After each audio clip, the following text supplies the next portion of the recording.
नवरात्रि में जौ क्यों बोए जाते हैं? कहते हैं कि नवरात्र में बोई गई जौ जितनी बढ़ती है उतनी ही माता रानी की कृपा बरसती है। इससे व्यक्ति के घर में सुख समृद्धि भी बनी रहने के संकेत मिलते हैं।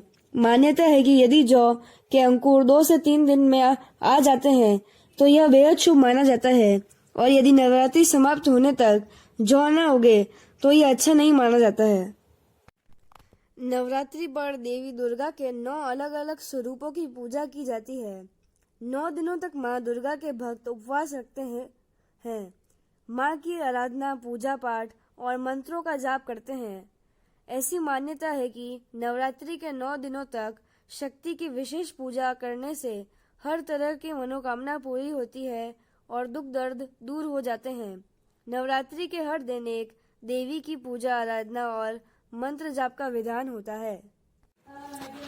आश्विन शुक्ल पक्ष प्रतिपदा तिथि पर कलश स्थापना के साथ देवी के पहले स्वरूप मां शैलपुत्री की पूजा होती है।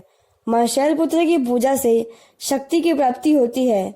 देवी के दूसरे स्वरूप ब्रह्मचारिणी की पूजा से मान सम्मान, मां चंद्रघंटा की पूजा से एकाग्रता, देवी कूष्मांडा से मन में दया का भाव आता है। संकट माता की आराधना से कामयाबी, माँ कात्यायनी की आराधना से बाधाएं दूर होती है। कालरात्रि की पूजा से शत्रुओं पर विजय प्राप्त होती है। महागौरी की पूजा से सुख समृद्धि और माँ सिद्धदात्री की पूजा से करने पर जीवन की हर एक मनोकामना पूरी होती है।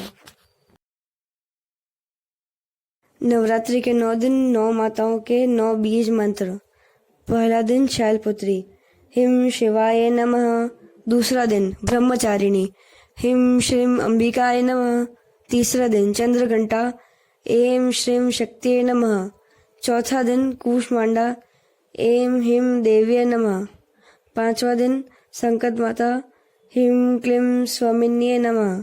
छठा दिन कात्यायनी, क्लीम श्रीम त्रिनेत्रे नमः। सातवां दिन कालरात्रि, क्लीम ऐं श्री कालिकाय नमः।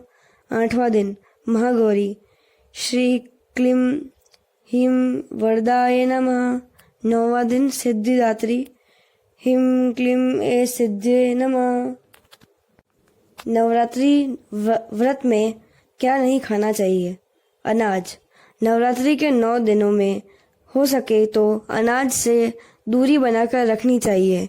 इसमें गेहूं, चावल, सूजी, बेसन, मक्के का आटा, रागी, बाजरे का आटा शामिल है। व्रत में तो इन सभी चीजों का सेवन सख्त वर्जित है। ऐसे में इन 9 दिनों में अनाज का सेवन नहीं करना चाहिए। सफेद नमक। भारतीय तीखा चटपटा भोजन पसंद करते हैं, वहीं इनके भोजन में नमक की मात्रा भी ज्यादा होती है। नमक के रूप में समुद्री नमक का इस्तेमाल किया जाता है, जिसमें उपवास के दौरान सेंधा नमक का ही सेवन करें। सब्जियां। नवरात्रि में कुछ सब्जियां तो खाई जा सकती है, लेकिन कुछ सब्जियां वर्जित हैं, जैसे कि लहसुन और प्याज को नवरात्रि के 9 दिनों में पूरी तरह से वर्जित किया गया है। वहीं लोग लौकी, पालक, आलू और टमाटर जैसी सब्जियों का सेवन कर सकते हैं। टमाटर को लोग इसलिए भोजन में शामिल कर लेते हैं क्योंकि इसे फल माना जाता है। शराब और नॉनवेज। नवरात्रि के दौरान शराब, नॉनवेज और अंडे का सेवन करना पूरी तरह से वर्जित है। इसका सेवन पाप माना जाता है। वैसे इन सारी चीजों से दूरी बनाकर 9 दिनों में शरीर के विषाक्त पदार्थों को कम किया जा सकता है। व्रत करने से जुड़ी कुछ जानकारियां। व्रत करने वाले को चाहिए कि पलंग के बजाय जमीन पर सोए। अगर आप जमीन पर नहीं सो सकते हैं तो लकड़ी के तख्त पर सो सकते हैं। नवरात्र का व्रत करने वाले को सोने के लिए अधिक गुदगुदे गद्दे का प्रयोग करने से बचना चाहिए। हो सके तो 9 दिन बिना गद्दे के सोएं।